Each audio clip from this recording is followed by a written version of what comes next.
Mesmo depois de ter tido uma vida com um histórico de estudos lamentável, deplorável, eu consegui conquistar 3 aprovações em concursos públicos, 2 delas com mais de 90% de acerto, tendo estudado pouco mais de um ano. E eu percebi nessa jornada, principalmente depois que já tinham passado as aprovações, que foram 5 pontos principais que eu apliquei no estudo e na minha vida para conseguir essa grande conquista de alguém que não tinha uma base, não tinha um histórico. Eu já não vim de uma vida de quem estava se preparando para estudar em alto nível, para conseguir se organizar e todas essas coisas. E olhando para trás hoje, eu tenho certa confiança, eu acredito com sinceridade que eu conseguiria replicar esse resultado em outros concursos, replicando o mesmo comportamento, porque esse tipo de comportamento, esses 5 pontos, eu apliquei em outras áreas da minha vida e eu consegui também resultados muito excelentes, resultados naquele sentido de coisas que a gente precisa investir um esforço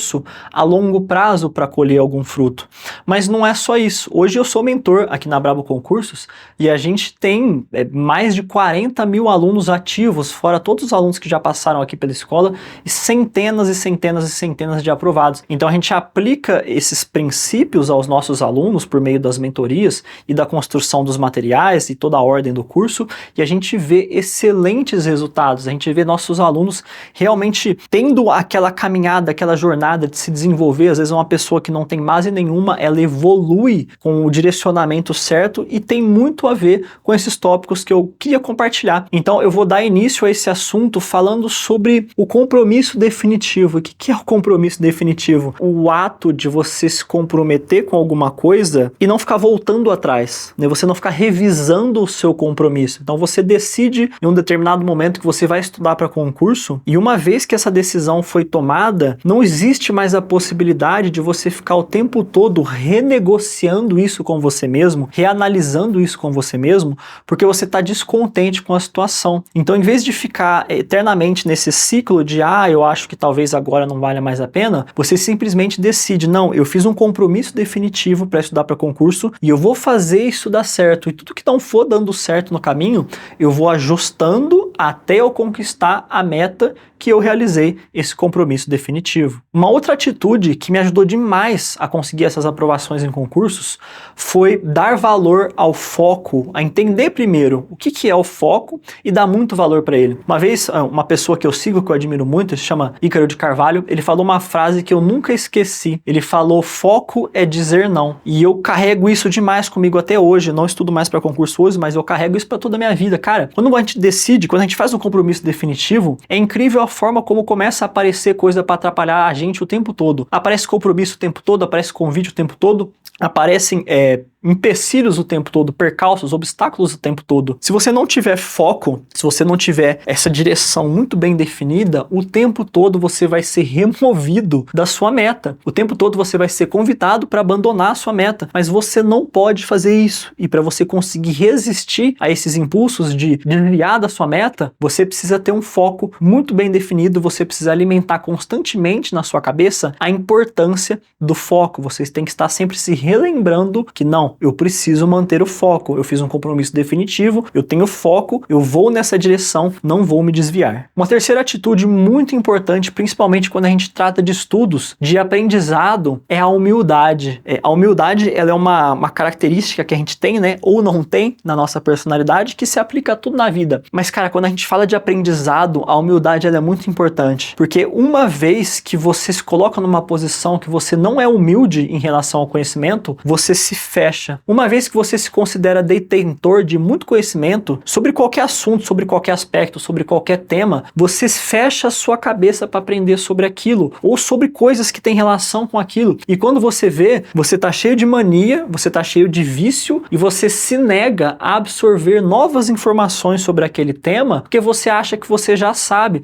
E isso, do ponto de vista para quem está estudando para concurso público, é horrível. Então não faça isso com nada na sua vida, mas também não faça isso sempre que tiver alguma conexão com os seus estudos. Se você se considerar uma pessoa que já sabe muito sobre esse assunto, você nunca vai manter a sua mente aberta para aprender mais sobre aquele assunto, e eu te garanto, ninguém sabe tudo sobre nenhum assunto. Dificilmente a gente chega nessa fase, acho que é impossível chegar nessa fase. Então é muito importante que você conserve a humildade aí na sua cabeça, você alimente isso, que você esteja constantemente repetindo isso para você mesmo, porque isso vai te ajudar demais na sua jornada de estudos. A quarta atitude extremamente importante e que eu não tinha é organização, cara. Apesar de eu ser virginiano e todo mundo sempre ter a expectativa de que nossa, você é muito organizado, você quer tudo organizado da melhor forma. Eu até gosto de coisas organizadas, mas a verdade é que na prática, às vezes, eu me vejo com pouca paciência para organizar as coisas. Só que no estudo, principalmente no estudo para concurso público, muitas vezes a gente paga o preço por não querer fazer essa organização. Se você não faz uma boa organização, uma organização saudável, que faça sentido, dificilmente você vai conseguir fazer um bom estudo. Porque, cara, eu, por exemplo, quando comecei a estudar, eu fazia faculdade, eu trabalhava, eu estava estudando para a prova do AB, porque eu estava no final da faculdade, e eu estava fazendo meu TCC, e ainda estudava para concurso. E eu não morava com os meus pais, então eu tinha todas as questões da minha casa para resolver, né, as responsabilidades da vida adulta. Como que flui isso sem organização? Não flui. Você avacalha a sua vida inteira, você se estressa, você arranja problema, discute com as pessoas, dá tudo errado, porque às vezes você fica se negando, não vou me organizar porque eu vou perder tempo me organizando. Cara, organização ela é fundamental, principalmente quando a gente fala de estudo para concurso público. Pelo menos um mínimo de organização você tem que ter. Você tem que ter um mínimo de previsibilidade na sua rotina, senão, além de você abaixar muito a sua produtividade, também vai diminuir muito a sua capacidade de lidar com os problemas que vão surgindo no caminho, aí abaixa a sua motivação